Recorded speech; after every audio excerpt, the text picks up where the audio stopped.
Did you get any mixes that you had to outrightly reject? Excellent question, sir.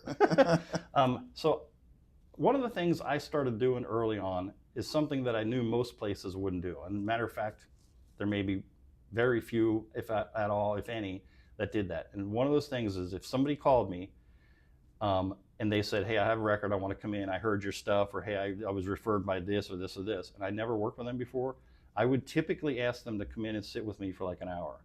Mm. So at the time, I think I was charging 125 bucks an hour, something like that. So I would basically just say, I'm going to just forego that. And there's a real reason why I wanted to do that.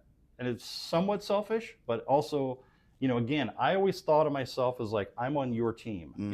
You put your blood, sweat, and tears in this, you put your money into it, your time, a lot of, your band members, et cetera, did the same thing. So I want to be on your team. I want to be a team member. I want it to be the team effort between, and so sometimes you get things where like I'd hear something that would be something need a little tweak in a mix. And so I'd be on the team with the engineer then. So we'd be, connected through that way through this band.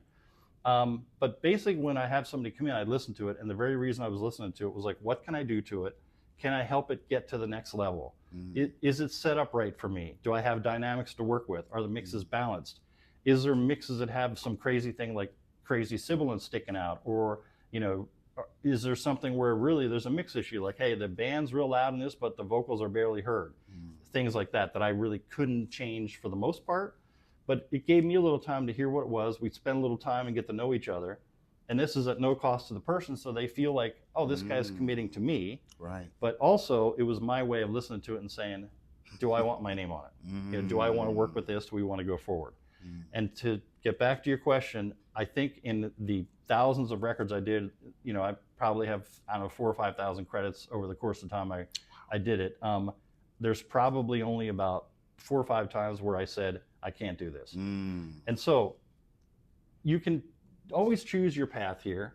And what you want to do is when a band comes in and it's the mixes are just not ready to be mastered, is every time I worked with people was always an educational process.